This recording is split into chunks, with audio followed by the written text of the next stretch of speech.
lesson hari ni kita pakai PDX. So untuk orang yang baru masuk, saya dah letak link untuk PDX tu di ruang chat.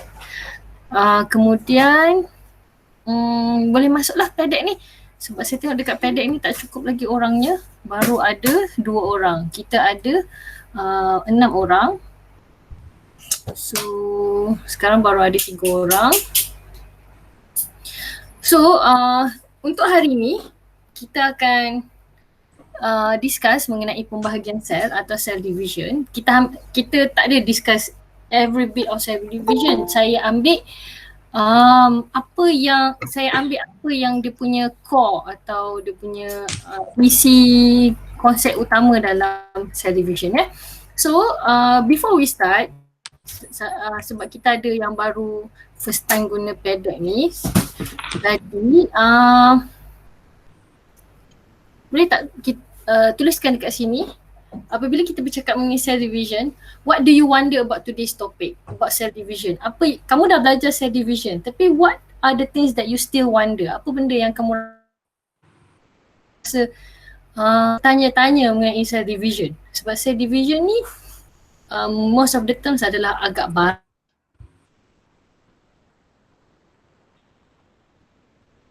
lah.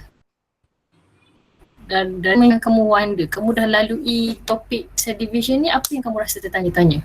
Kenapa nama dia cell divide atau bilangan sel misalnya? Okay.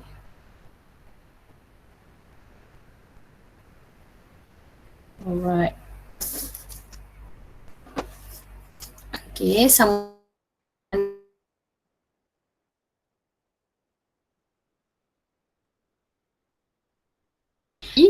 ada benda yang kamu ingat pasal cell division, tapi tapi tak faham apa relationship dia misalnya. Okay.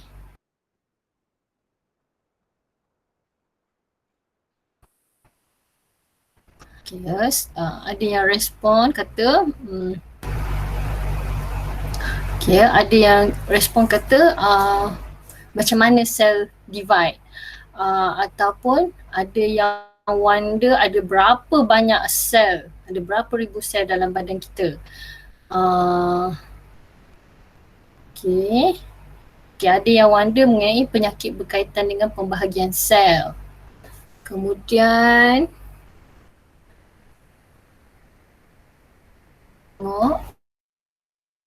okay, apa lagi? What are the things that you wonder? Kita dah lalui.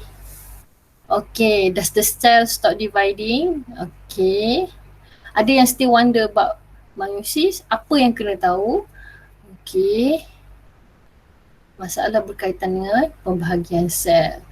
So, okay, meiosis. Untuk sementara kita tunggu tu, ada setengah sel dia stop dividing sebab bila dia dah mula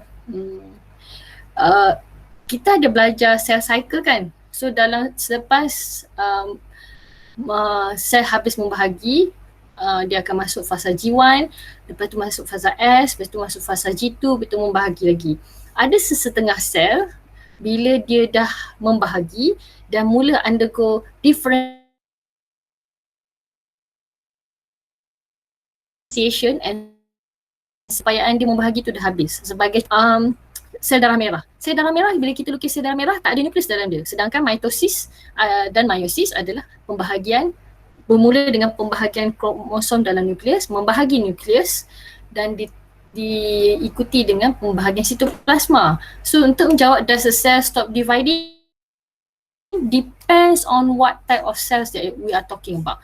If you are talking about many cells, many types of cells can divide.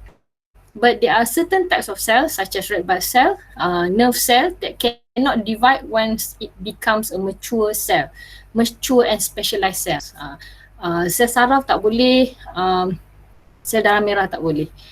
Okay, untuk menjawab how the cell divide, meiosis, apa yang kena tahu, masalah berkaitan dengan pembahagian sel, itu yang kita akan go through pada hari ini. Persoalan yang kita cuba jawab pada hari ini ialah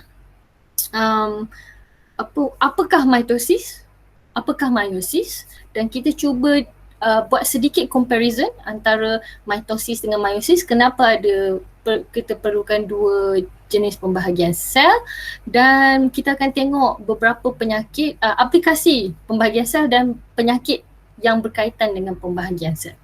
So, thank you for your input. Okay, nampaknya masalah kebanyakan student form 4 adalah masalah yang hampir sejagat lah, iaitu steps dalam mitosis, steps dalam meiosis, apa yang nak kena tahu. So, ini adalah nak kata apa ya, ini adalah sebenarnya essence daripada chemical composition in the cell. Yes?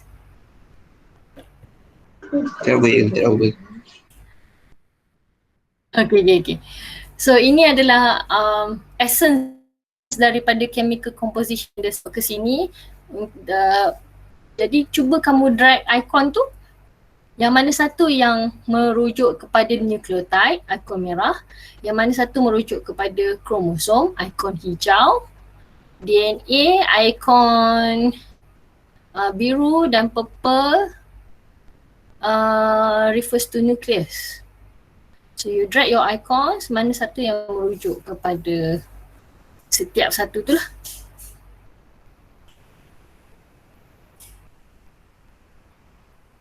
Okay, ikan merah untuk apa?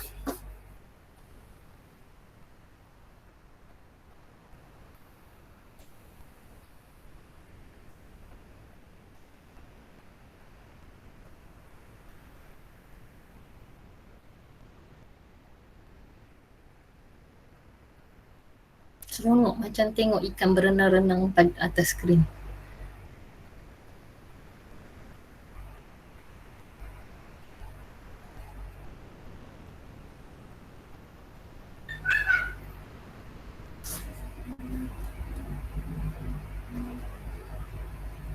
Okay. So, betul. Dari kiri, nucleus, followed by hijau, followed by kromosom, followed by DNA, followed by nucleotide. So, saya nak tunjukkan kat situ sebenarnya nucleotide is the monomer to build DNA. DNA is the rantai DNA yang panjang melilit-lilit membentuk kromosom, dan kromosom adalah bahagian yang menyimpan maklumat genetik dalam nukleus. So, your position are correct. Jangan digerakkan dari ikan merah tu. Ikan merah tu nak mana tu? Okay, betul dah tu. Okay, now, you know about chromosomes. But throughout the cell cycle, kita tahu pasal kromosom, tapi sepanjang kita sel, sebenarnya kromosom ni ada beberapa bentuk. Dan untuk menggambarkan bentuk-bentuk kromosom tu, kita gunakan istilah kromatin, kromatik kembar, kromatid dan sebagainya. So, cuba lihat di sini. Okey. Yang mana satu menunjukkan kromatik? Yang mana satu menunjukkan kromatik kembar? Yang mana satu menunjukkan kromatid? Dan mana satu yang menunjukkan kromosom homolog? Bawa ikon tu untuk refer mana satu. Okay, mana satu kromatin, mana satu kromatid kembar, mana satu kromatid saja, mana satu kromosom homolog.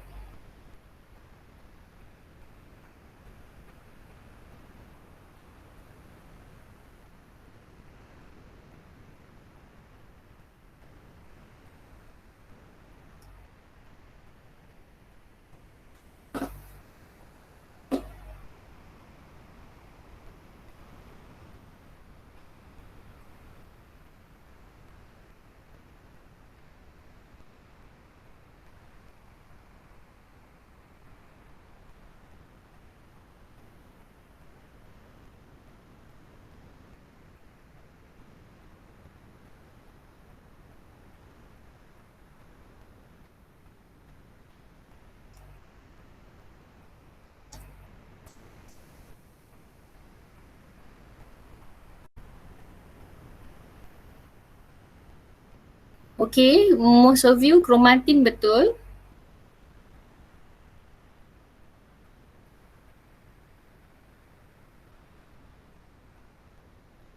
Okey. Kromatik betul. Okey. Untuk kedudukan hijau tu, okey. Yang kedudukan hijau tu kalau kita tengok berbenang tu untuk semua orang kebanyakan orang kebanyakan siapa seorang yang jauh sesat yang belum decide ni. Okey ya. So Emil saja yang okey. Oh okey Emil pun dah gerak. Okey. So semua orang letak kedudukan yang kantah hijau ni untuk menunjukkan kromatik kembar kan. So bila istilah kromatik dia mesti pendek dan tebal. So kita tengok pada kamu punya kedudukan ni, kamu letak kantah hijau ni dekat yang masih lagi berbenang panjang dan kurus. So berbenang panjang dan kurus walaupun dia dalam bentuk pair, dia bukan kromatik kembar sebab dia berbenang panjang. So kantah hijau kamu ni masih dekat kromatin. Cuma ini adalah kromatin pada fasa S. Kita dah belajar dalam kita sel bermula dengan G1. G1 ialah growth phase. Kemudian fasa S, DNA sintesis. So DNA sintesis maksud dia apa? Kromatin yang ada pada fasa G1 tu, setiap satu berbenang kromatin tu berganda. Jadi double. Jadi bertambah lagi satu. So kantah hijau kamu ni kedudukan dia tidak betul lah. Dia bukan dekat situ. Dia masih lagi kromatin. So dekat mana kromatik kembar sebenarnya? Dekat mana satu kromatik kembar? Yang lain semua betul. Dekat purple. Purple yang masa tu semua ada purple. Cuba gerakkan. Kromatik kembar sepatutnya kat mana? Kromatik dia mesti merujuk kepada kamu tunjuk kromatik tu betul dah. Pendek dan tebal. So kalau kromatik kembar, dia dekat mana? Okey. Kedudukan siapa ni? Alif Zuhairi ni dah betul dah. Kamu punya hijau dah betul dah. Okey. Alif Zuhairi punya hijau pun betul. Okey, clue dia ialah kromatik mesti pendek dan tebal. Okey, kedudukan Emil pun betul. Okey, kedudukan Emil betul, kedudukan Alif betul, kedudukan sekejap ya.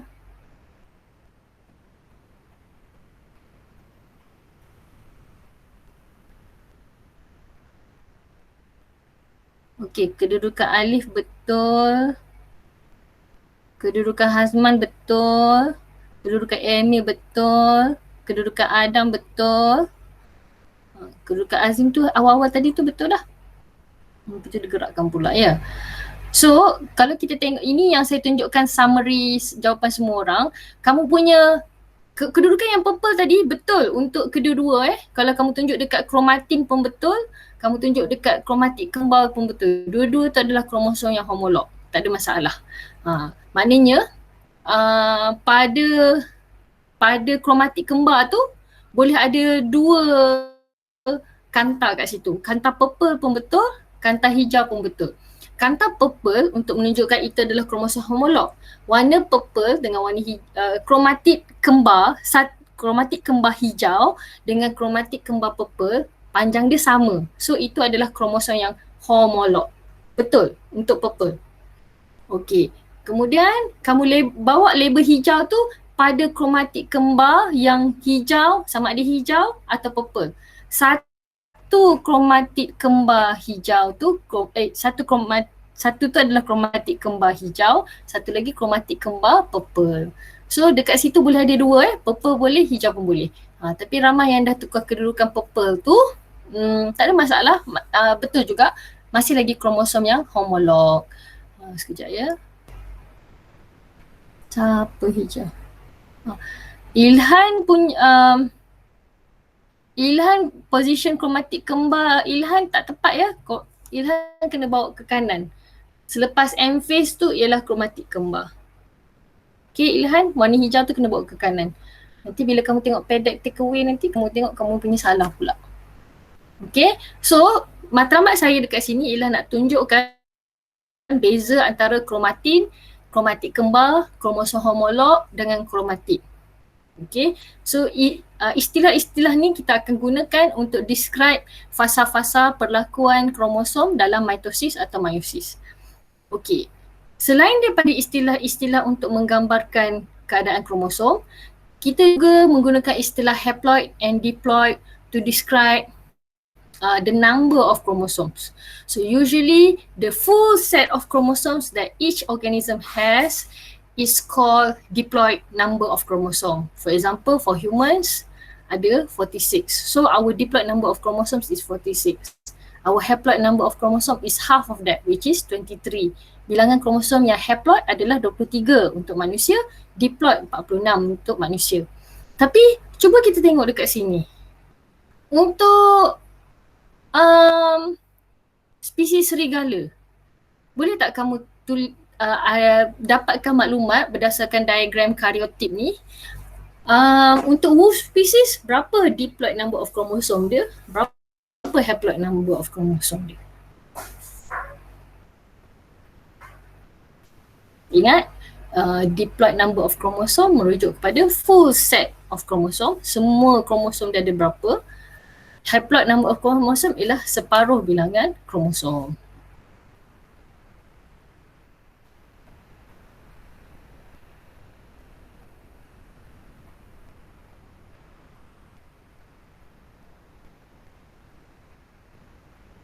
Berapa? Kalau diploid berapa?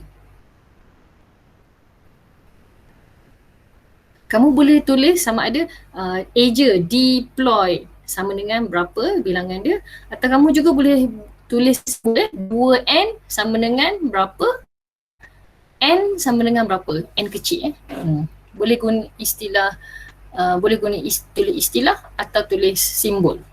2n sama dengan berapa, total number of chromosome bukan total number of pair. Bukan bilangan pasangan kromosom. Total semua kromosom dia ada berapa. That is diploid.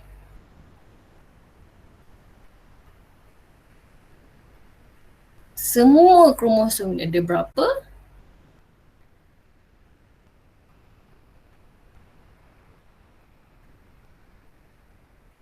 Full set ada berapa.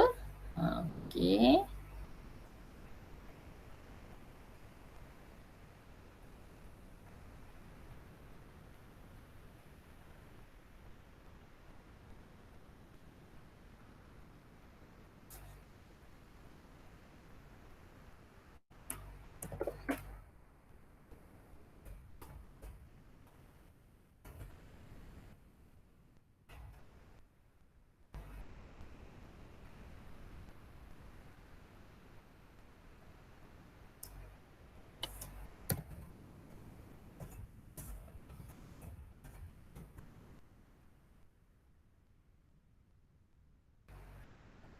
Okey. Kira semua semua kira berapa banyak kromosom dekat situ, sebab ada yang masih bagi saya bilangan pasangan. Satu pasang ada 2 kromosom kan? Alright. So, siapa lagi ni pula? Hazman masih kira ke? Alif? Naim masih kira ke? Masih lagi. Cikgu. Okey. Masih lagi kira ya. Boleh guna simbol n kecil sama dengan berapa, n kecil represents haploid, 2n represents diploid.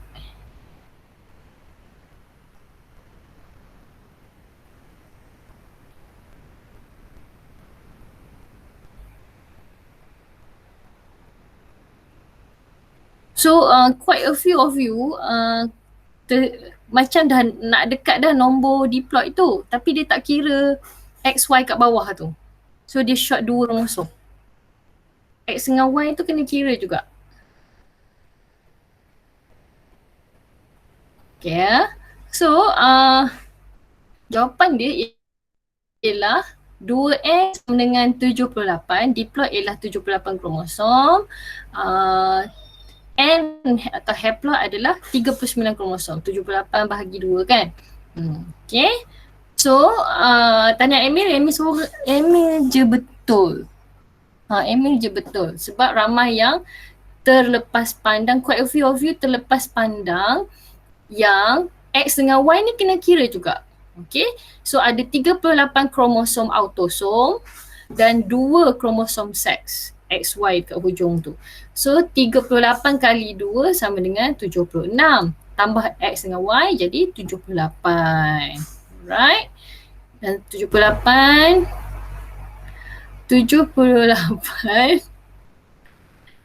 bahagi 2 adalah 39. Okay. Alright. So betul kan ya? Betul kan? 78 is diploid, 39 is haploid. Okay.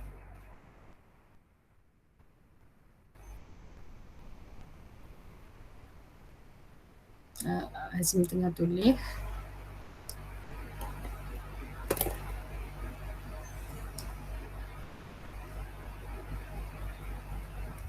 Alright. Okay, kita pergi ke yang seterusnya pula. Cikgu.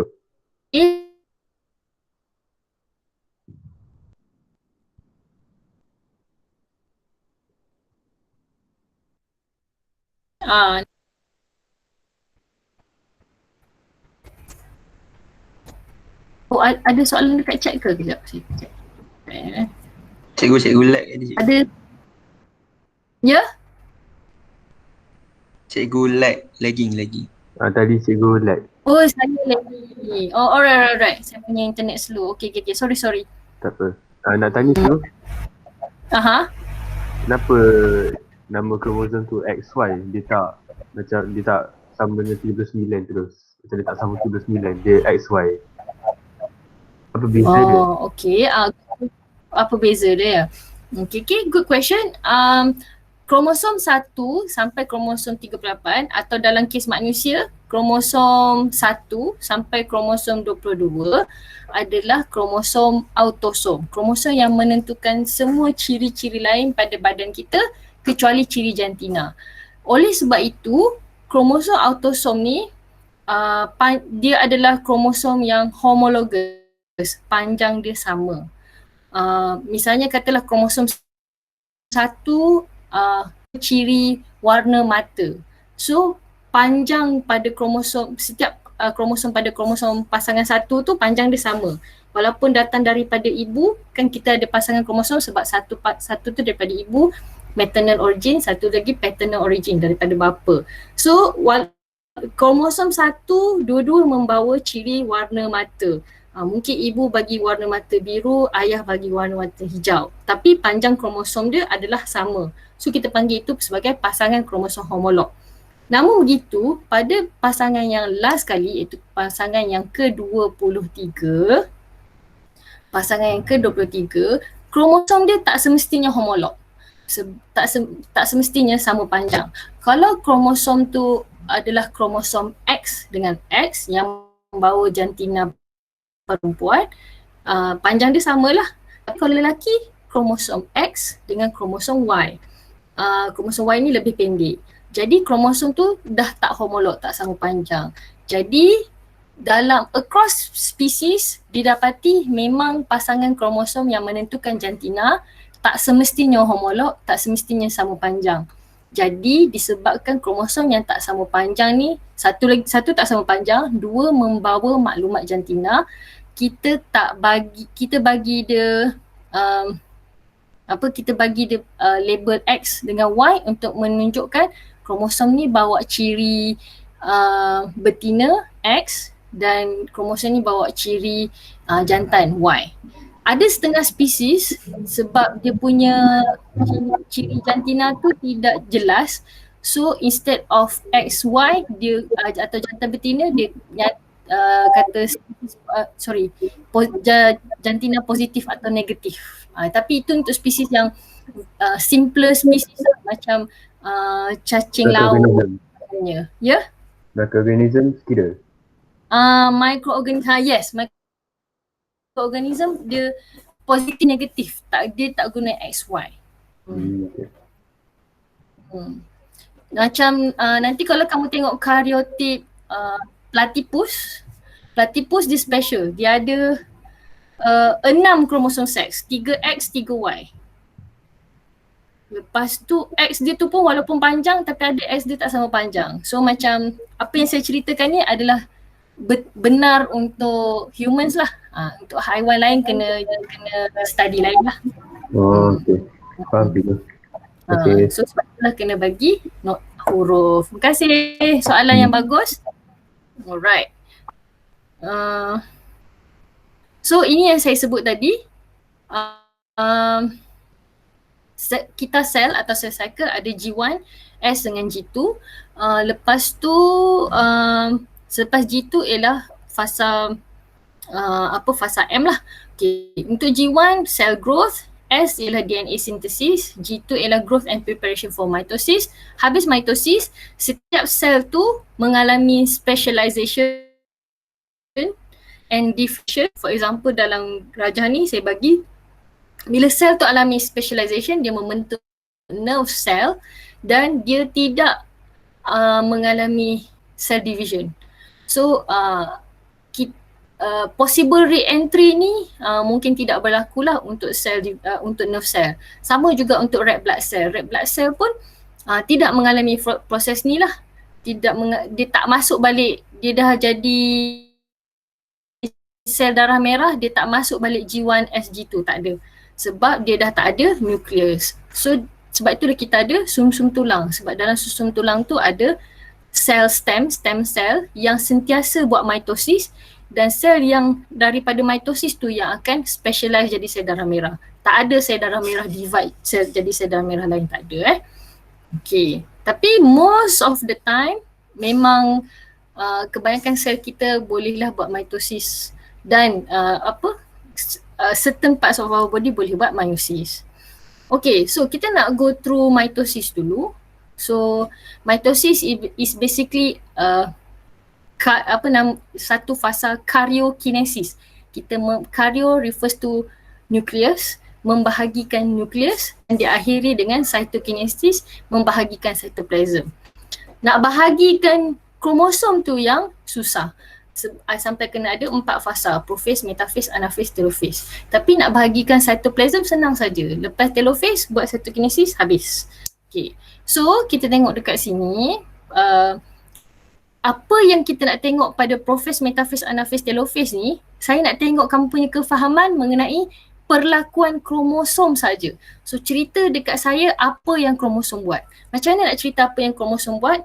Bagi tahu masa tu kromosom tu dalam bentuk apa? Kromatin ke, kromatik kembar ke, kromosom homolog ke? Dan kromosom tu apa kerja yang dia tengah buat? Dia tengah beratur ke? Dia tengah memendek ke? Dia tengah bergerak ke? Dan sebagainya. For example, kita tengok pada prophase atau profasa. So, ini sebelah kiri ni gambar interface. Saya nak tunjukkan dekat sini. Dari masa interface, kita nampak kromosom ni berselirat, berbenang yang berselirat. So bila dia masuk prophase, apa yang kromosom buat? Apakah perlakuan kromosom kat situ? Bak cerita dekat saya perlakuan kromosom saja.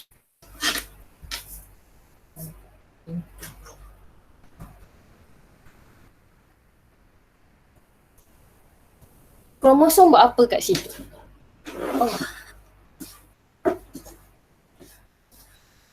Mula terus cerita dekat prophase ni ya. Mula dia berserabut, berbenang yang nipis dan serabut. So daripada berbenang serabut ni, bila masuk prophase, setiap berbenang tu mengalami proses apa menyebabkan kita nampak macam sekarang ni dekat prophase.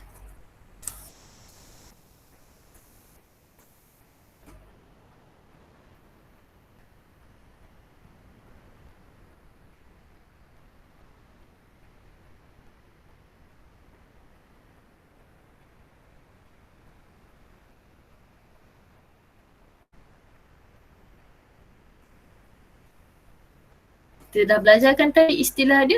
Bila berbenang nipis macam ni, kita panggil dia kromatin. So apa yang kromatin buat apabila masuk ke profase? Kromatin buat apa? Last kali jadi apa? Kemudian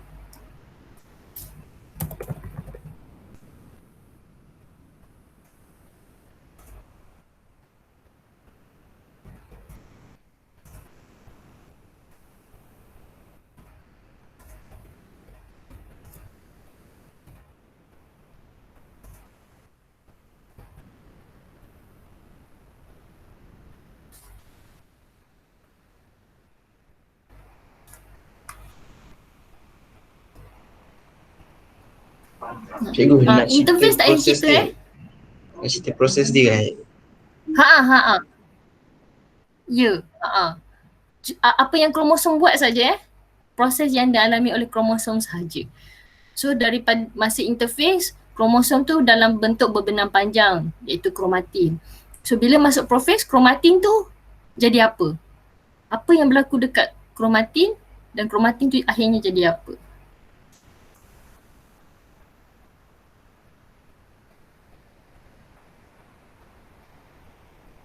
Okay.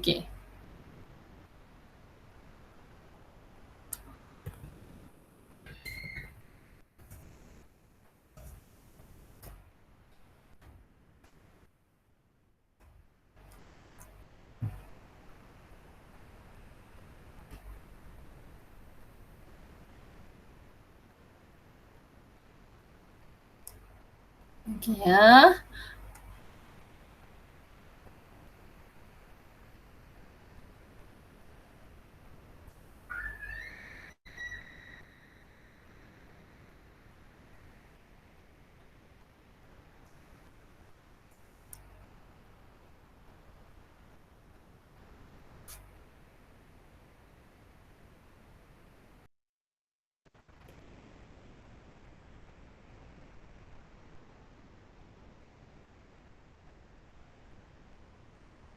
Nanti saya check balik dekat recording masa saya lagging tu saya tengah explain apa, nanti saya explain balik dekat, saya tulis balik dekat Telegram. Alright. Okay. Interface tak payah cerita tau. Kita nak fokus pada perlakuan kromosom saja. Okay, for example, the first one. Kromatin memendek dan menebal membentuk kromosom. Kromosom ni terdiri daripada dua benang seiras dan disebut sebagai kromatik kembar yang terikat pada sentromere. Okay, untuk penulisan sains, saya amat menggalakkan kamu menulis dalam ayat yang ringkas. Terus straight to the point. Kromatin memendek dan menebal menjadi kromatik kembar yang terikat di sentromere. Cukup.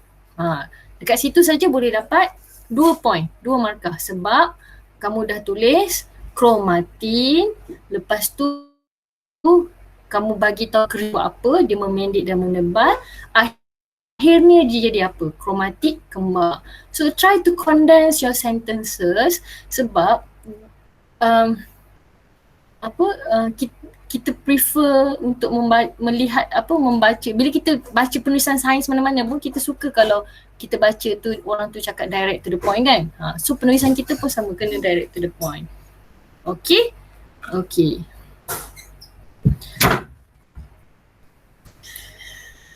Okay, kemudian okay, yang ni tengah tulis lagi. Okay, jawapan seterusnya. Kromosom mengganda menjadi dua kromatik seiras iaitu kromatik kembar mengandungi salinan molekul DNA sama berpaut pada sentromere. Okay, statement yang ini saya kurang setuju untuk menggambarkan profasa sebab ini berlaku pada fasa S.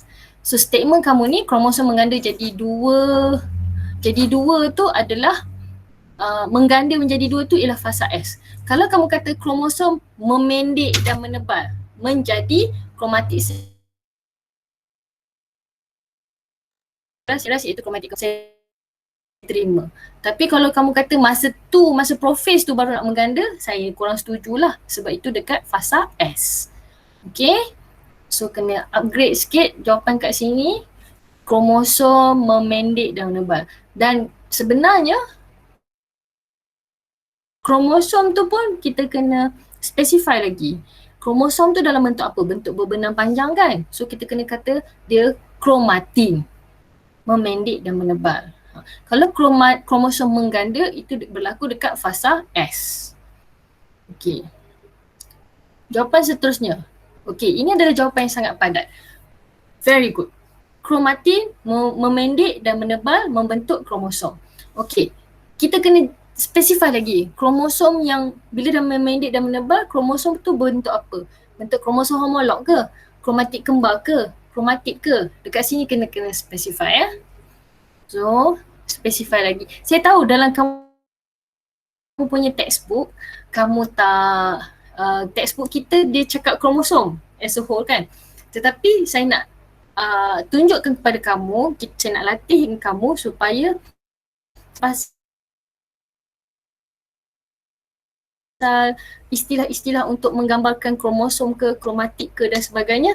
Sebab nanti bila kita belajar genetik, kita akan belajar mutation. So bila kita belajar mutation, kita belajar inheritance, kita kena kenal ini kromosom ke, kromatik ke dan sebagainya. Kalau kita tak identify dari sekarang, nanti bila kita pergi form 5, kita akan mula pening. Okay, sebab tu saya latih diri kamu dari sekarang untuk specify. Okay. So, kromatin memendek dan menebal membentuk kromatid kembar. Membentuk kromatid kembar Okay. Chromatin shorten and thicken to form chromosomal structure made of two identical threads called sister chromatid and joint centromere. Sama juga.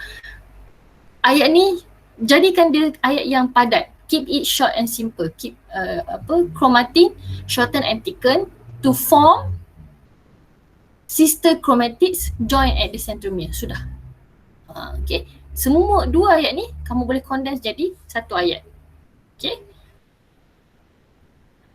Sebab bila kamu tulis panjang macam ni, ini menunjukkan kamu tidak dapat isi. Tapi kamu hafal je seluruh ayat dalam textbook tu. Istilah dia kromatin. Dia buat apa? Memendek. Dia jadi lagi tebal. Memendek atau jadi lagi tebal. Lepas tu jadi apa? Nampak seperti kromatik kembar. Semua tu ada dalam rajah. Dan kita bina ayat kita sendiri yang make sense. Kan? Okay. Cuba tengok kat sini pula. Okay.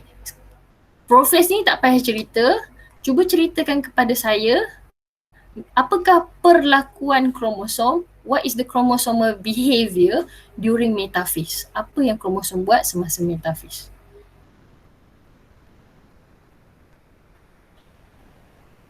Saya minta maaf kalau kamu ada update jawapan lepas tu dia tak update dekat saya. Sebab internet saya hari ini bermasalah. Tak apa cikgu. Nanti saya call nanti okay. Nanti saya bagi feedback yang bertulis dekat TED tulis tu ya. Dekat Google document tu.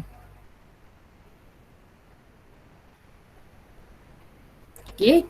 Chromosomes align at satah khatulistiwa. Okay. So if you read references A-level atau college level, selain daripada cell equatorial plane atau khatulistiwa cell, kita juga boleh rujuk kepada tempat tu sebagai plat metafasa atau metaphase plate. Okay, so satah khatulistiwa pun betul. Okay, yes, this one. Kromatid kembar. Bila kita cerita, kita terus bagi tahu kromosom tu dalam bentuk apa. Siapa yang bersusun kat situ?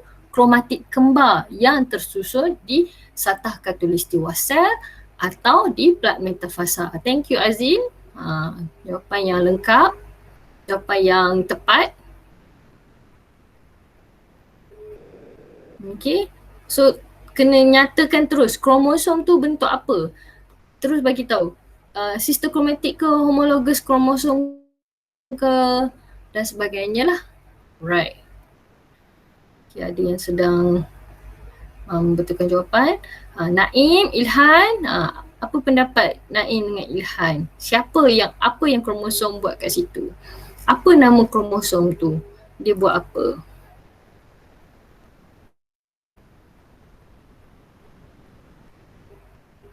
So ada dua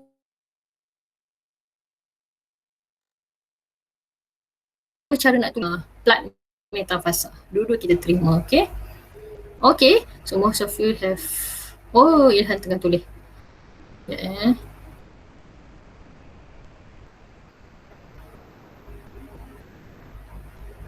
Okay.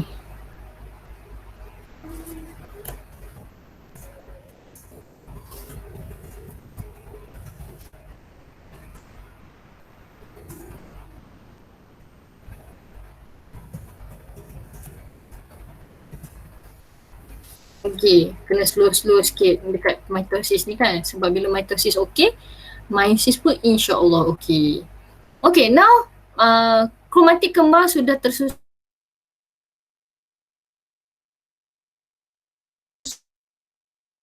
pada plat metafasa. Apa jadi pada anafasa pula? Apa yang berlaku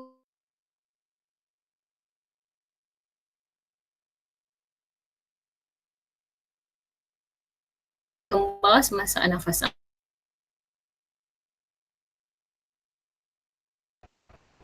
Dekat anafasa ni apa yang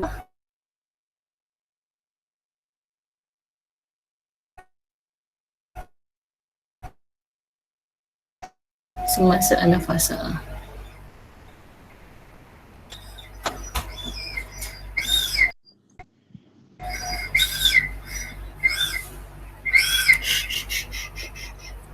Oh, internet dulu.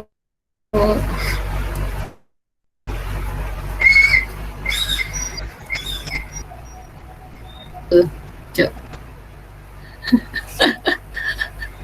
Aduh. Okay, am I still in the meet?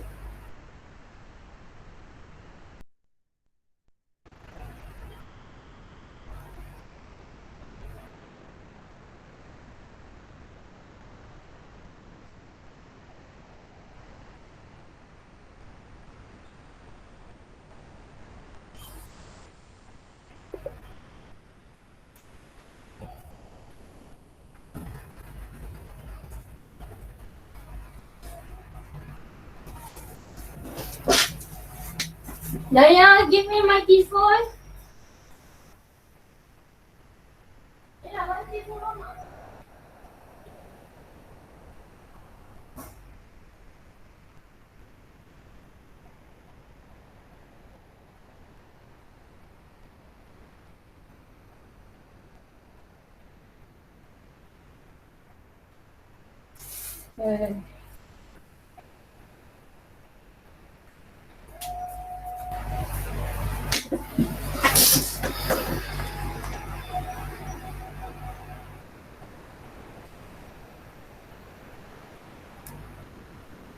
Testing. Oh, okay, ada. Right.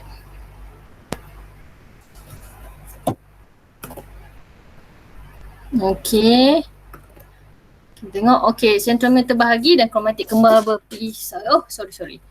I have to show this. Alright. Kita tunjuk yang layout. Okay. Sentromer terbahagi, kromatik kembar terpisah dan kromatik kembar bergerak ke kutub sel yang bertentangan. Good. This is a good answer.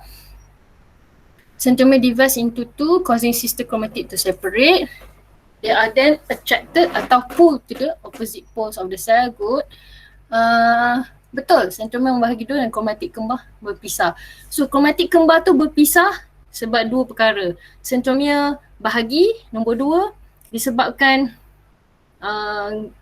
spindle fiber atau gentian gelendong mencerut atau mengecut, maka ada satu kromatid ditarik ke satu kutub, satu lagi kromatid ditarik ke satu kutub. Bukannya kromatid tu bergerak sendiri, tapi ditarik oleh gentian gelendong atau spindle fiber. So most of you part ni tak ada masalah. Perpisahan bagus. Okay. So kita bila yang ni tak perlu jawab lah, tak apa, yang ni tak payah jawab. So bila dah sampai ke kutub yang bertentangan, kromatik yang sampai dekat kutub bertentangan tu, dia dah bukan kromatik kembar lah, dia adalah kromatik. Bila sampai ke kutub yang bertentangan pada fasa pada telofasa atau pada telophase, kromatik start to becomes longer, become less condensed untuk membentuk kromatin. So dan membran nukleus mulalah terbentuk dan cytokinesis pun berlaku. Tak ada masalah part tu. Untuk part ni yang kita kena tahu perbezaan antara cytokinesis untuk animal cell dan cytokinesis untuk plant cell. Disebabkan plant cell ada cell wall, dia keras. Jadi instead of mencerut di tengah-tengah, apa yang plant cell buat, dia bina dinding sel baru di antara dua nukleus baru tersebut. Okey, itu essence untuk mitosis. Bagaimana pula untuk meiosis? Pada gambar ini adalah gambar yang menunjukkan stages in meiosis, peringkat-peringkat dalam meiosis 1 dan meiosis 2. Tapi susunan dia tak betul. Cuba kamu drag ikon tu, kamu gunakan ikon tu label. Antara gambar yang dalam petak-petak biru tu, yang mana satu yang berlaku dulu? Okay, antara gambar-gambar dalam petak biru ni, yang mana satu yang berlaku dulu?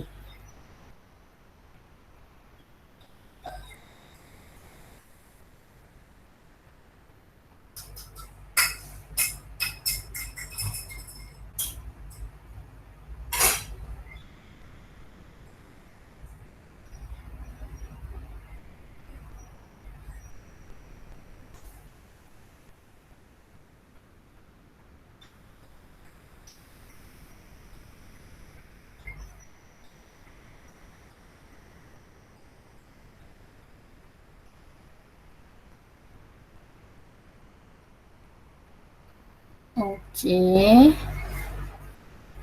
Okay, most of you nombor 1 betul.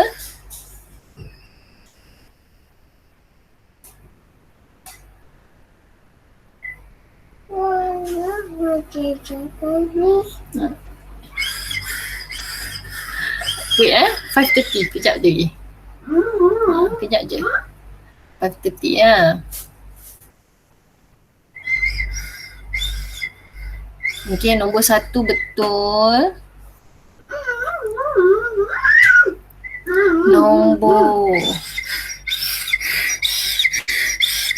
Nombor 2, okay, ada seorang sesat tu nombor 2. Kedudukan yang kebanyakan kamu letak untuk nombor 2 tu betul. Ada seorang je sesat, dia letak nombor 3 kat situ. Kena alih nombor 3 kat situ. Nombor 2 tu betul dah. Okay. Siapa? So now I can see you. Okay. So nombor 3 pula.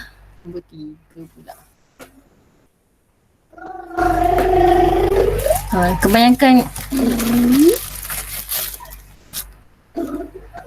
yang letak nombor 2 tu betul dah. Okay. Ada seorang nombor 1 dia ni, kena tukar tempat ni. Nombor 1 dia kena tukar tempat. Nombor 1, nombor 5 dia kena tukar tempat. Okay. Kalau kamu tengok skrin kamu akan nampak kamu punya jawapan saja. Pada Google Meet, kita boleh tengok jawapan semua orang. Yang saya tengah paparkan sekarang ialah jawapan semua orang ya.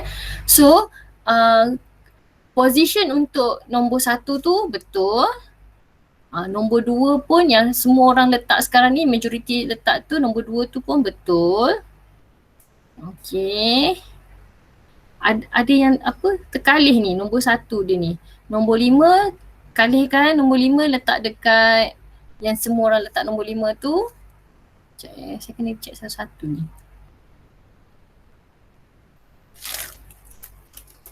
Right. Saya PM ya, PM. Saya PM pada orang berkenaan ya.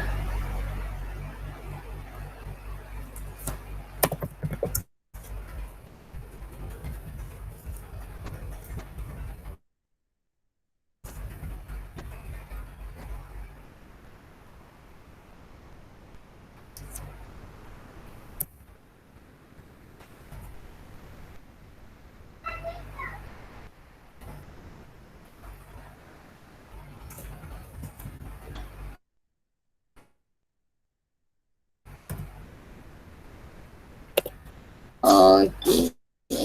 Okay, most of you got it correct. Tak ada masalah. Okay, so susunan dia sepatutnya macam ni lah ya. Saya susun yang betul-betul. Okay, prophase, metaphase, anaphase. Oh, sekejap. Dia letak. Sekejap I'm hiding the responses. Alright.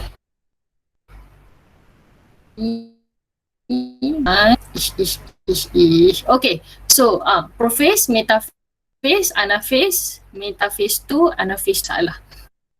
Okay, untuk meiosis, kita tahu meiosis ada meiosis 1 dan meiosis 2 yang antara yang sangat berlainan pada meiosis ialah prophase 1 dia. Prophase 1 dia ada satu proses yang dinamakan proses crossing over atau proses pindah silang. So dekat sini saya tunjukkan step by step, gambar step by step macam mana kongsikan langkah 2, langkah 3, langkah 4. Langkah 2 ni proses kromosom ni mendekati satu sama lain tu, nama proses tu apa? Langkah ketiga ni nama structure ni apa? Langkah kelima ni, langkah keempat ni mereka sedang kedua-dua kromosom ni sedang buat apa? Okay, cuba lengkapkan. Langkah 2 nama proses ni apa? Langkah 3 nama membentuk structure apa? Langkah 4 tolong buat untuk adik ya. Buat satu untuk adik. Dan langkah 4 proses apa yang berlaku bila structure tu sudah ada? Okay.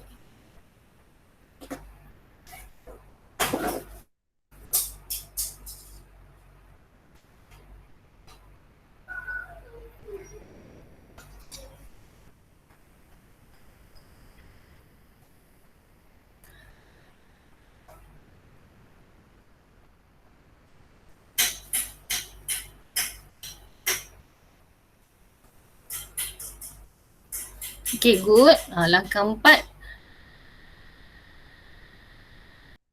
ialah proses pindah silang. Yang ketiga tu, apa nama struktur yang terbentuk tu? Langkah 2 tu proses apa? Nama proses tu? Proses kromosom homolog mendekati satu sama lain. Dan sebenarnya ini adalah raja dari A-level punya meiosis. Bila proses tu berlaku, dalam textbook kita hanya kata kromosom homolog tu mendekati satu sama lain kan. Tapi sebenarnya dia ada ikatan antara kromosom yang homolog tu. Okay. So nama proses tu yes, synapsis, betul. Kenapa dia padam? Synapsis tu betul. Nama proses nombor 2 langkah 2 tu adalah synapsis, betul. Okay, membentuk tetrad, good. Nama lain dia ialah bivalent seperti yang ada dalam gambar rajah, atau membentuk pasangan kromosom homolog, betul. Okay. Kromatin menebal tu dah pada langkah 1. Langkah 1 dah kromatin menebal. So langkah 2 kromatin menebal membentuk langkah 1 kromatin menebal membentuk kromatik kembar. Lepas tu kromatik kembar yang sama panjang, warna dia lain-lain sebab dia bukan sebab satu daripada maternal origin daripada ibu, satu lagi paternal origin daripada mak. So kromosom kromatik kembar yang sama panjang, satu daripada mak, satu daripada ayah ni mendekati antara satu sama lain. Proses mendekati satu sama lain ni ialah proses langkah 2, sinapsis. So lepas sinapsis membentuk tetrad atau bivalent atau kromosom yang homolog. Okay, dua-dua pun boleh. Bivalent pun boleh. Textbook kita tak sebut bivalent ke? Bivalent kan? Sebab kamu ramai yang sebut. Bivalent juga. Ramai yang sebut memang sebut bivalent kan? Macam sebab dekat Rajah tu dah tulis bivalent je. So nak tulis yang lain ya. Okay, tak ada masalah. No worries. And then bila dah membentuk bivalent, barulah proses crossing over berlaku antara non-sister chromatic. Aku antara kromatik yang bukan kromatik kembar dia. Kromatik kembar warna dia sama. Biru dengan biru, merah dengan merah. Sebab maklumat genetik dia sama kan.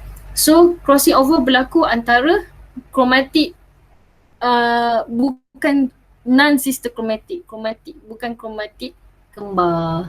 Nama tempat bertindih tu ialah kiasma. Okay, all of you got it correct. Okay. So meiosis 1, saya tunjuk kat sini. Ini contoh meiosis yang berlaku pada sel yang mempunyai 6 kromosom. Ada 6 kromosom. So dekat gambar satu phase 1 ni sudah berlaku crossing over, dan pada metaphase 1 ni yang beratur pada metaphase split ialah bivalent. Yang beratur pada metaphase split ialah bivalent atau tetrad atau kromosom homolog. And then yang berpisah semasa anaphase 1 ialah kromosom homolog juga atau bivalent juga.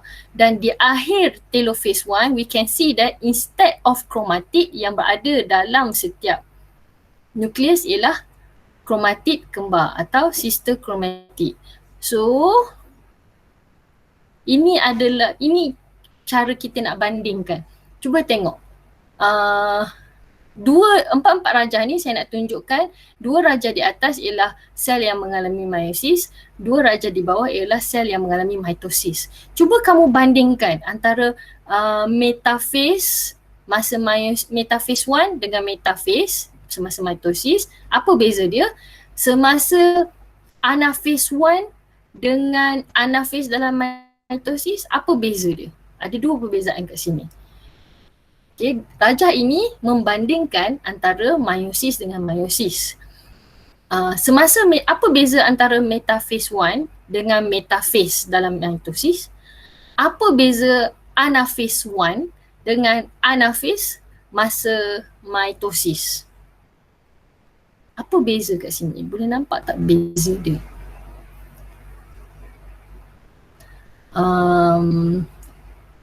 Sebagai contoh kita tengok siapa yang bersusun dekat sini.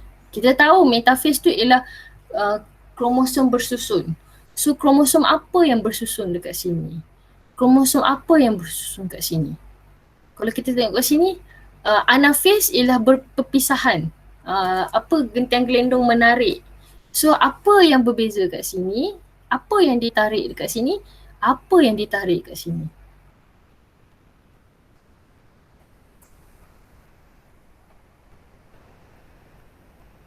Apa beza metaphase 1 dengan metaphase?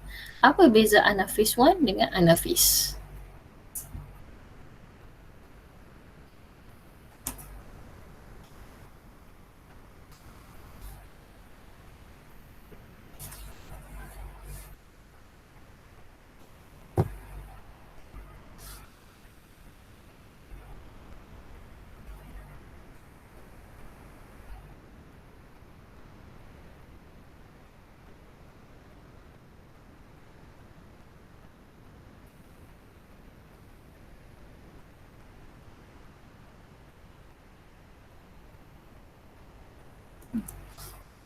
Metaphase 1 dengan metaphase. Okay. Tulis saja. Perbezaan pertama ialah apa? Perbezaan kedua ialah apa? Boleh juga.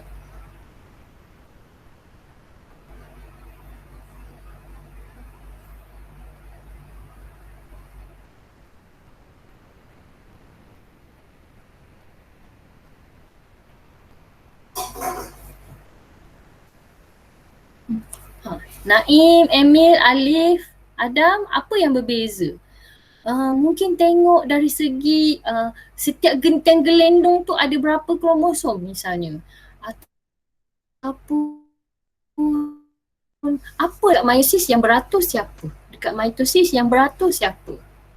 Dia punya kerja perlakuan dia sama saja. Tapi yang berbeza ialah struktur apa yang terlibat dekat situ. Kalau dekat anaphase 1, struktur kita tengok anaphase 1 dengan anaphase mitosis berlaku apa perpisahan dekat situ. Perlakuan sama, gentian gelendong menarik, spindle fiber pull chromosomes towards opposite poles. Tapi siapa yang terpisah dekat situ? Nampak kan beza dia? Apa nama kromosom yang terpisah dekat situ?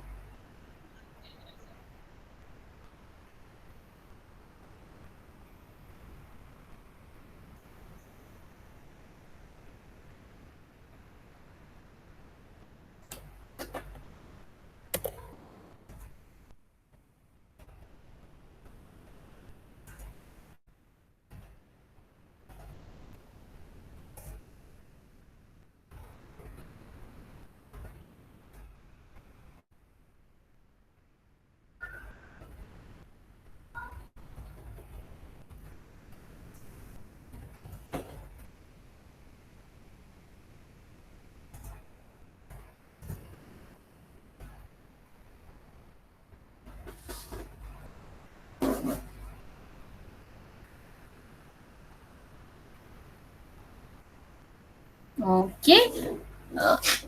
I'm showing you the responses. Okay ya. Okay, ada yang bezakan dari segi, okay, dia kata kromatid kembar tertarik ke kutub berlainan. Lepas tu dia kata dekat metaphase 1 kromatid kembar terikat sebab sentromer terikat. So kena ubah sikit dekat situ. Bila kamu sebut tertarik, itu dah menunjukkan anafasa kan? Penerangan tu sebenarnya untuk anafasa. So good. Your idea is correct. Okay, kemudian yang tengah ni, okay, beza dia ialah kromosom homolog. Satu kromosom homolog, dua apa? Idea tu dah ada dah. Dia nak cakap metaphase 1 atau anaphase 1 yang kromosom kat situ ialah kromosom homolog. Tapi dekat metaphase atau anaphase, kromosom dia kromosom jenis apa? Okay, good. Idea tu dah ada dah, sikit lagi. Jenis kromosom yang terlibat kan? Betul tu. Okay, kemudian ada yang jawab the sister chromatids are still tied to the centromere during meiosis. Meanwhile, sister chromatids are separated from the centromere during mitosis. Betul, saya setuju. Betul. Okay. Metafasa kromosom tersusun, metafasa 1 kromosom homolog tersusun. Betul, saya setuju. Okay, saya setuju jawapan ni. Okay, kalau nak lebih spesifik lagi, metafasa kromatid kembar tersusun, metafasa 1 kromosom homolog yang tersusun. Okay, good. Okay.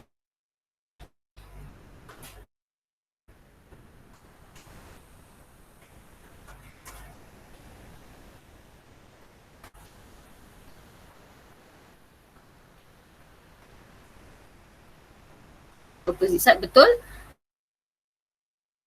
Okay, semasa metaphase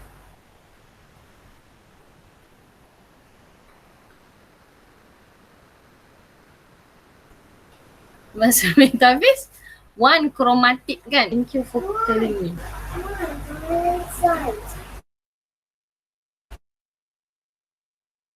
We cannot go outside. It's raining. Okay. Oh, Adam, sekejap saya reload. Adam ni macam nak tulis lagi ni. Oh, okay, dia tengah tulis.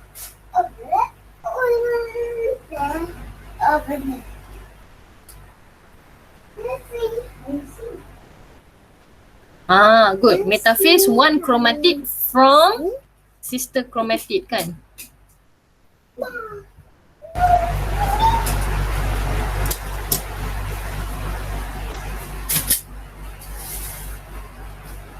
Okay, cumanya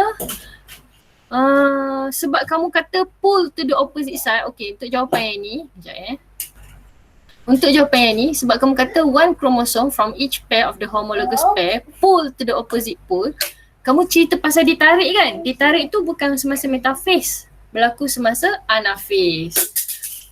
Istilah yang sama tapi kita boleh cerita untuk metaphase ialah during metaphase 1, homologous pair line up at the metaphase plate. During metaphase, sister chromatic line up at metaphase plate. So yang kamu cerita ni ialah pull, sebab kamu kata pulling kan. So itu adalah anaphase punya cerita. Ni sebenarnya anaphase 1 dengan anaphase ya. Okay. Yang ni pun sebenarnya dia nak bandingkan ni jawapan-jawapan yang nak membandingkan anaphase sebenarnya. Jawapan-jawapan kamu ni semua nak cerita pasal perbezaan antara anaphase 1 dengan anaphase. Anaphase 1 dalam meiosis dan anaphase dalam mitosis. Okay. So kena betulkan ya. Okay.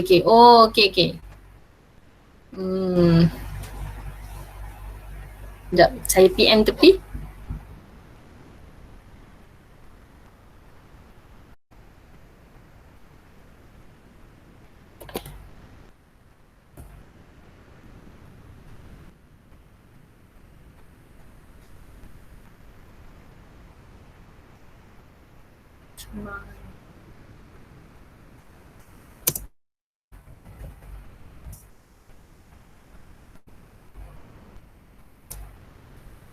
Okay.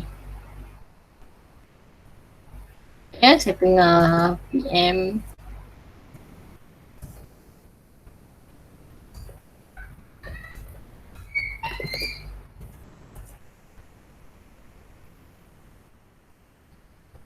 Okay. So, dalam 5 orang yang submit ni, ada seorang saja yang perbandingan untuk metaphase dia, saya setuju, betul. Untuk metaphase, kromosom iaitu sister chromatid atau kromatik kembar yang tersusun pada plat metafasa. Pada metafasa 1, kromosom homolog yang tersusun pada plat metafasa. Good. Okey, kenapa saya nak tunjuk gambar ni sebenarnya? Okey, kepentingan susunan ni ialah, pertama sekali kalau kita tengok dekat meiosis, satu spindle fiber, satu gentian gelindung ada 2 kromatik kembar. Sebab pasangan, sebab bivalent atau tetrad kan. Satu spindle fiber ada 1 bivalent atau 2 kromatik kembar. Nampak? Okay. Cuba kita tengok dekat metafasa dalam mitosis. Satu spindle fiber hanya ada 1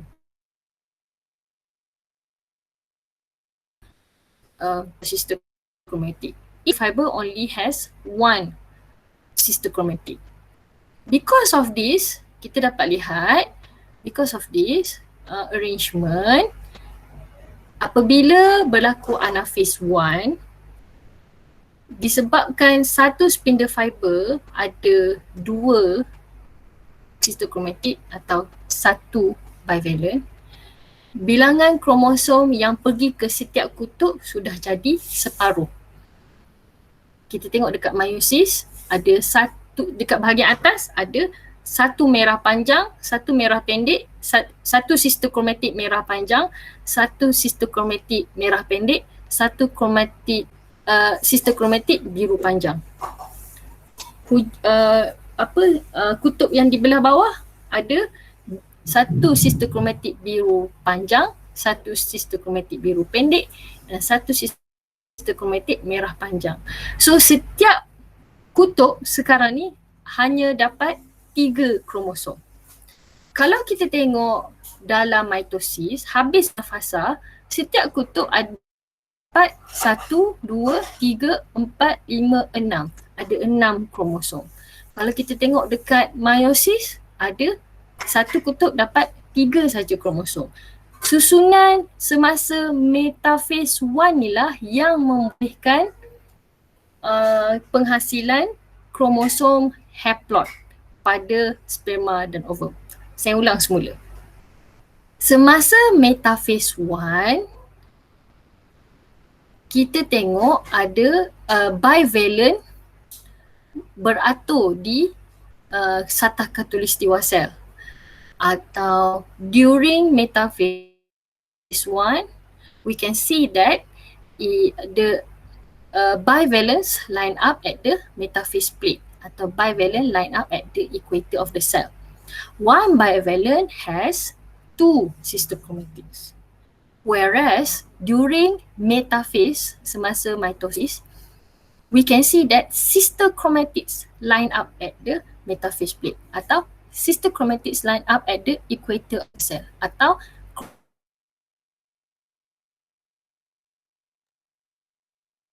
Maka itu kita dapat lihat setiap satu spindle fiber atau gentian kelendor mempunyai satu saja sister chromatid. Bila kita tengok di akhir anafase 1, setiap daughter cell yang terhasil mendapat separuh bilangan kromosom. Dekat sini saya bulatkan merah ni, dia dapat 3 saja, 1, 2, 3. Asal ada 6, 1, 2, 3, 4, 5, 6. Tapi habis anafase 1 dapat 3 saja. Tapi cuba kita tengok dekat mitosis. Asal ada 6, 1, 2, 3, 4, 5, 6. Tapi di akhir anafase, setiap kutub dapat 6 juga. 1, 2, 3, 4, 5, 6. Untuk part ni ada apa-apa soalan tak?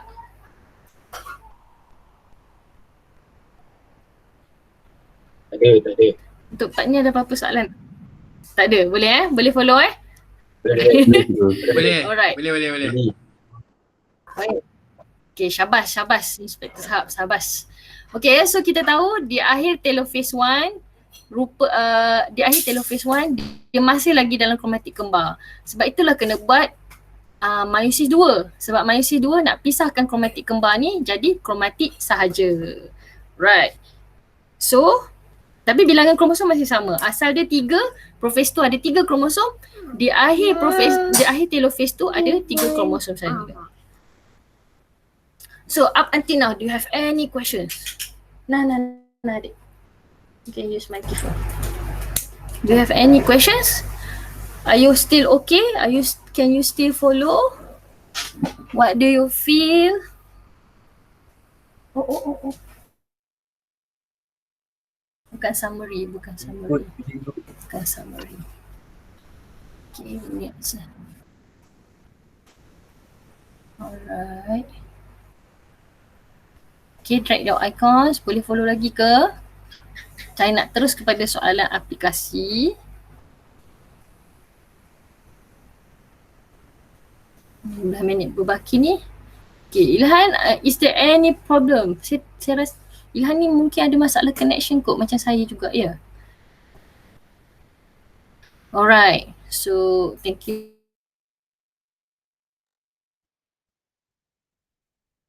For your feedback. Okay. Alright. Okay, look at this question. So ada 2 sel dekat sini, sel P dengan sel Q. Untuk soalan ni masukkan nombor saja. Sel P mengalami pembahagian sebanyak 3 kali berturut-turut, 3 times in a row. How many cells, total cells produce? So kita kena kenal pasti dulu, sel P tu mengalami mitosis ke meiosis.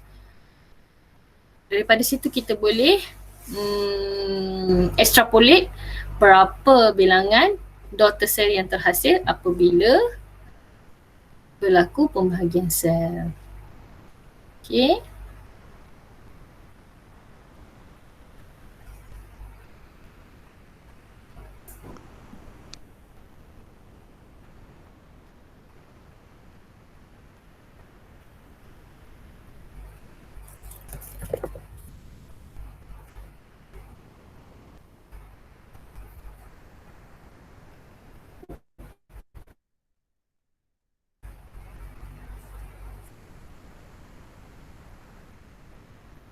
Okay, so untuk menjawab soalan ni, okay, kita kena identify dulu sel P tu mengalami mitosis ke meiosis? Meiosis. Sel P.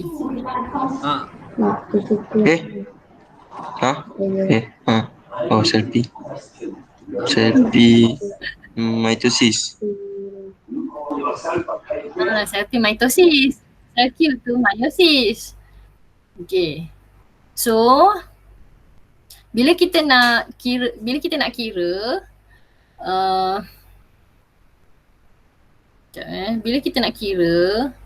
okay, no worries Ilhan. Okay, bila kita nak kira,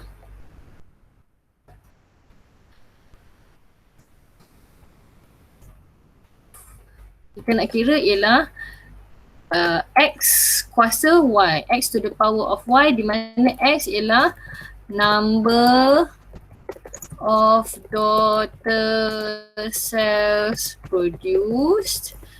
Saya tulis dekat chat ya. Okay, cara nak kira dia saya tulis dekat chat. Cara dia ialah X to the power of Y, X kuasa Y, di mana X ialah bilangan sel anak yang dihasilkan dan Y ialah bilangan pembahagian sel. For example, kalau mitosis kita tahu bilangan sel anak yang dihasilkan ialah berapa? Setiap kali mitosis, berapa sel anak yang dihasilkan? 4. 4 pula Emil. Ni biar betul Emil. 2. Mitosis 2 saja Emil. Okay. So, dia tersyashul kot kat situ. Okay, so untuk sel P, X ialah 2, Y ialah 3. So untuk menjawab soalan ni, 2 kuasa 3. Okay ya.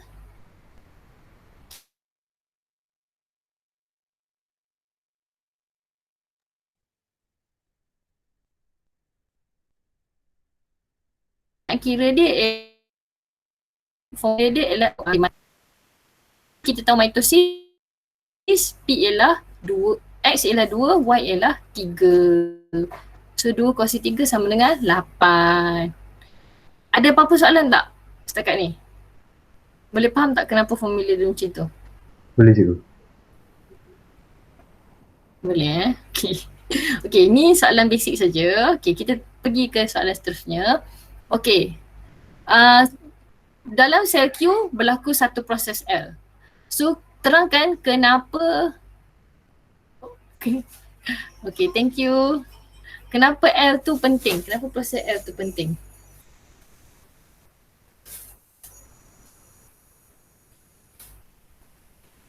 Okay, dalam proses Q berlaku penting. Dia nak karakteristik yang berlainan. Betul. Tulis. Karakteristik yang berlainan tu betul. So bagi nama dulu. Ini adalah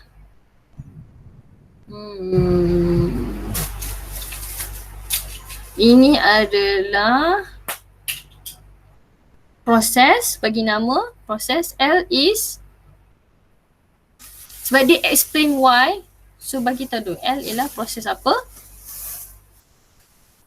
dan kenapa proses itu penting. Okay, tadi kamu jawab kata untuk variety of characteristic kan. So variation ni penting untuk apa? Kenapa variation ni penting? Tak nak sama. Okay, kenapa tak nak sama ni penting?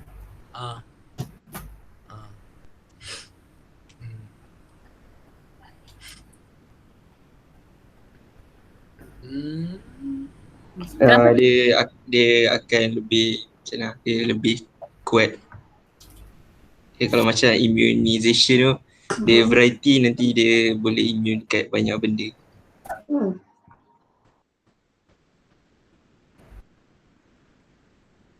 Tu je.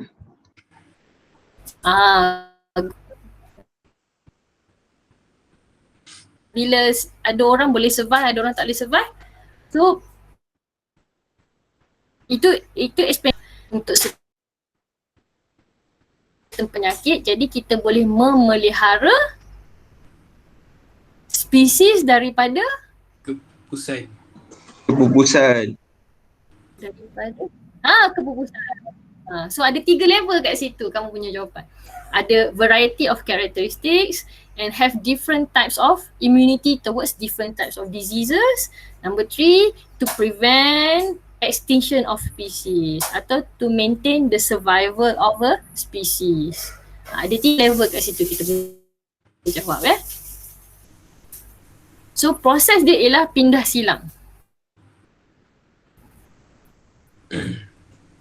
Okay.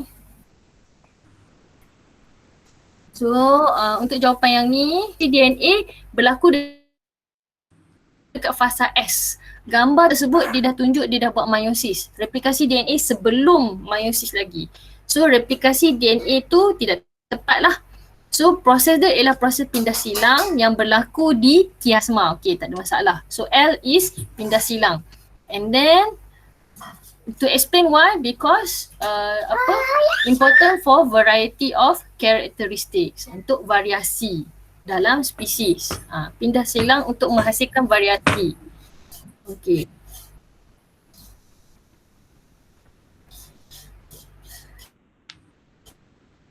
Pindah silang untuk menghasilkan variasi.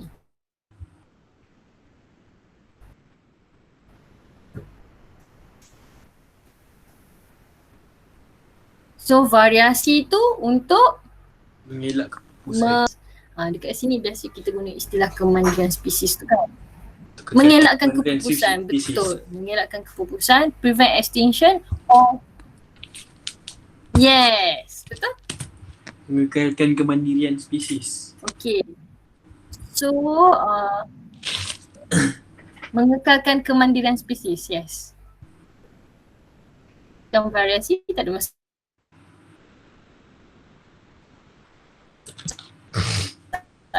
Cuma kalau soalan ni 3 markah, kamu baru dapat 2 daripada 3 lah. Kena tutup dengan memastikan kemandirian spesies. Okay, just now a friend of you asked about penyakit yang berkaitan dengan cell division. So this question is a related disease. Saya tukar sorry ya sebab kita tinggal penyakit yang berkaitan dengan cell division. So gambar ni menunjukkan pertumbuhan dan metastasis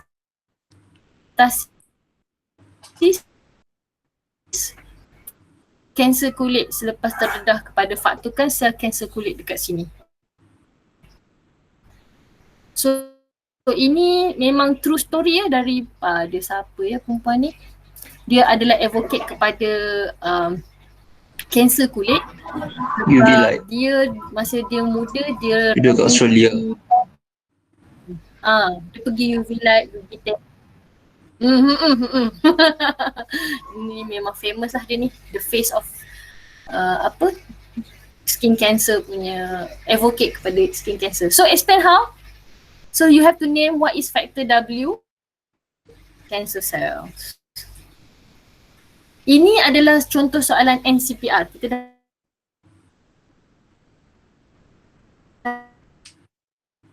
hari tu kita belajar kan NCPR. The name is for of factor W. What is the characteristic of factor W? How factor W, proses tu how factor W apa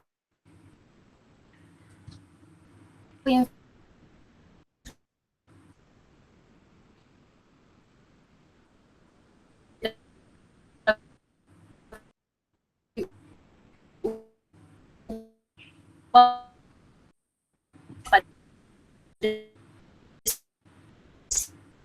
sel menyebabkan result dia ialah penghasilan cancer cell.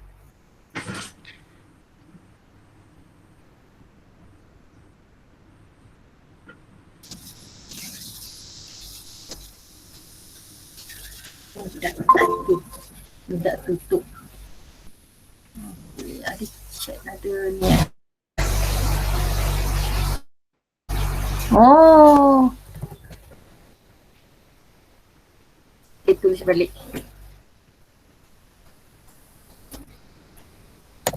Tulis dekat chat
Pokok klon dia kulit. Sorry Azim, sorry Azim. If you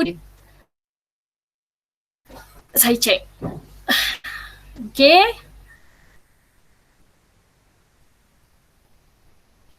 Pada ruangan chat saya bagi panduan. Ini adalah contoh soalan NCPR di mana N ialah apakah nama faktor W? P apa ciri faktor W? C apa ciri faktor W? P apa faktor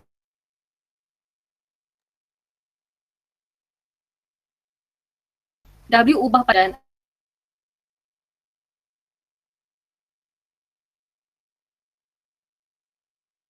R ialah kesan terhadap sel yang diubah oleh faktor W.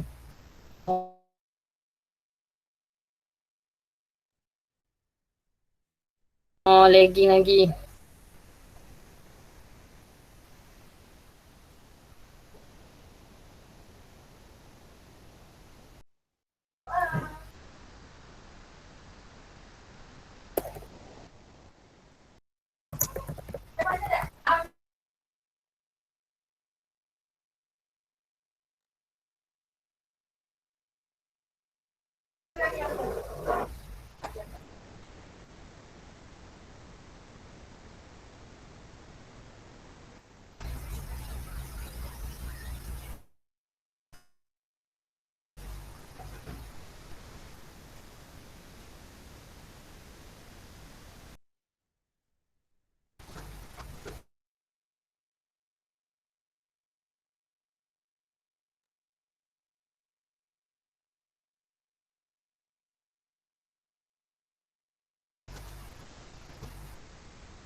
Alah, Allah Akbar. Kenapa dia pergi sini pula? Mm.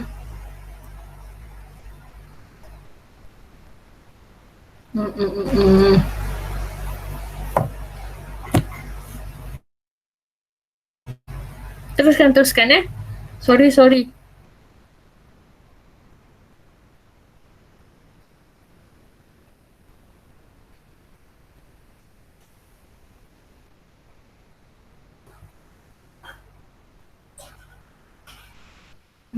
Telefon elok pula.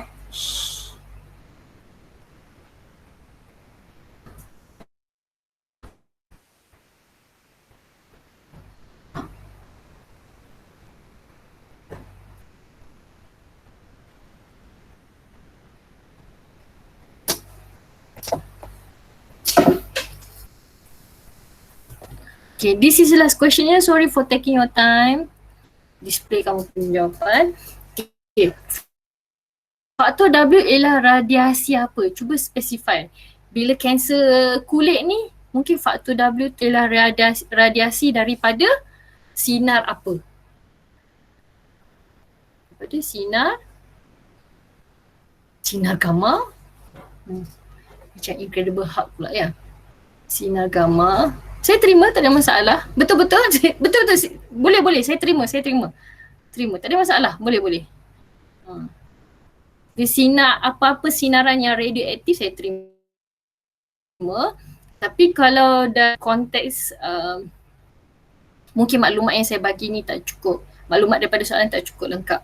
Tapi dari konteks kanser kulit, biasanya sinar UV lah. Radiasi dari sinar UV. Okay. So boleh tambah pada kamu jawapan. Faktor W tu ialah radiasi daripada sinar UV.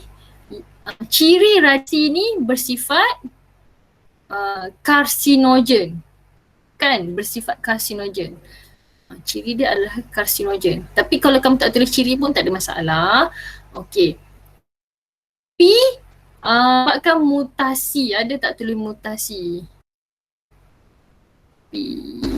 Okay, tak ada masalah. Tapi bila kamu jawab menghasilkan tumor yang bermitosis secara tidak terkawal. Okay, mitosis secara tidak terkawal tu is the results. Good. Okay, menghasilkan sel kanser. Okay. Too much exposure. Okay. Factor W is cell cancer. Factor W is UV ray. Yang ni jawapan yang ni.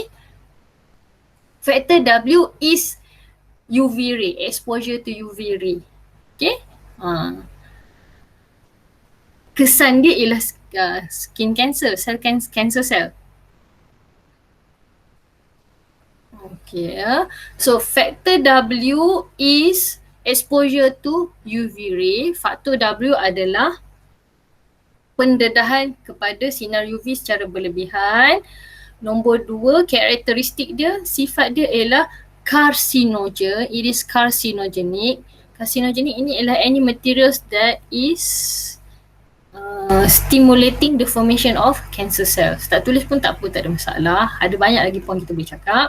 Untuk proses radioactive rays ni menyebabkan sinar radioaktif seperti sinar gamma atau pendedahan kepada sinar UV secara berlebihan menyebabkan DNA mutation atau chromosomal mutation. Itu point number 3. Point number 4 baru cerita menyebabkan cara tidak terkawal. So saya ulang daripada awal ya. Okay. Soalan dia ialah terangkan bagaimana faktor W menyebabkan pembentukan kanser kulit. So ini adalah soalan jenis NCPR. N dia ialah factor W is exposure to UV ray, characteristic is carcinogen, process is UV ray causes DNA mutation, and then the result is because of the mutation, cells undergo uncontrolled mitosis. Okay, carcinogen saya tulis ejaan dekat chat ya.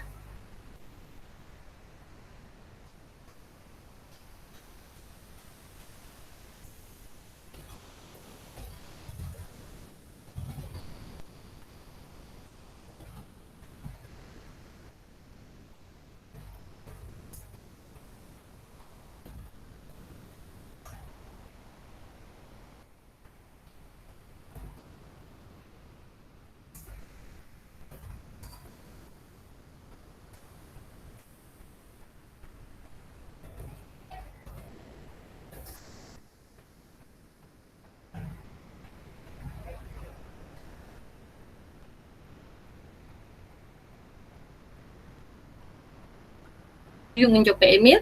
Sekarang ni saya tunggu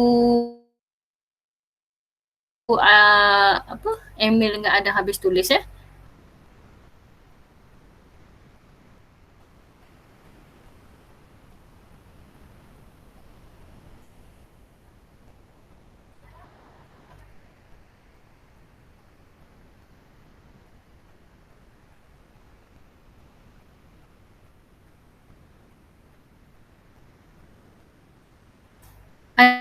Azim tadi macam nak tulis jawapan je Azim, sebab Azim saya perlukan lagi satu jawapan versi bahasa Melayu.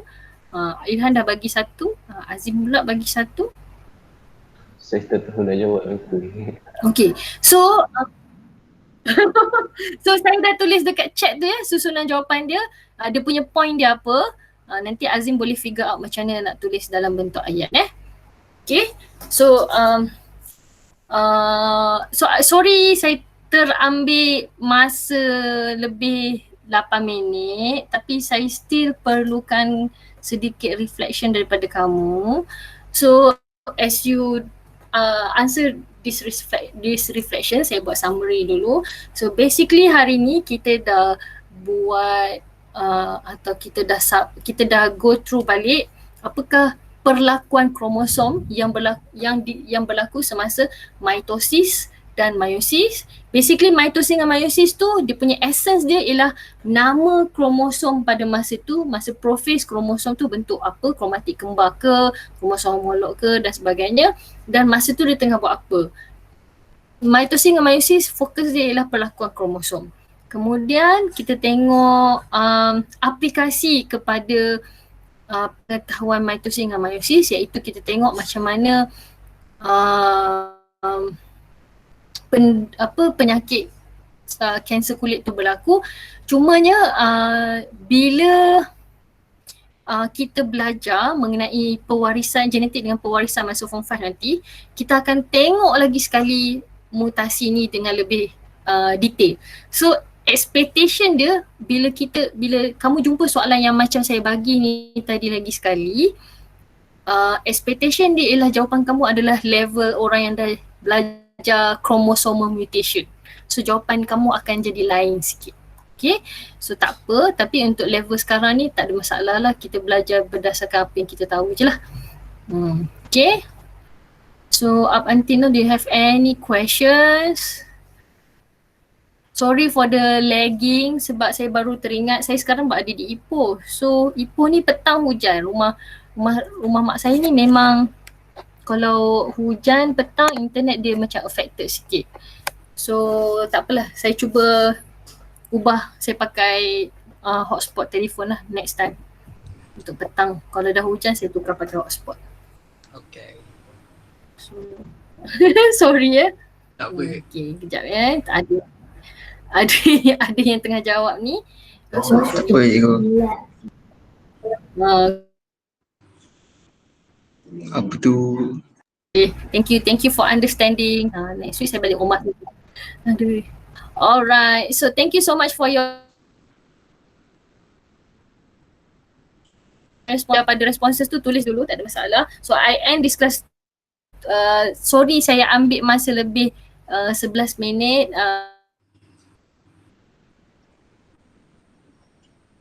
Thank you so much for coming.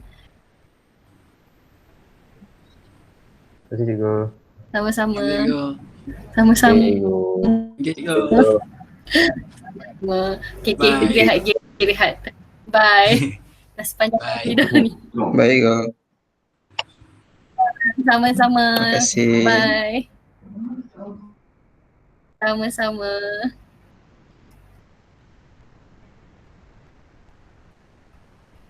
Okay, kejap ya. Kena screenshot. Oh. Kena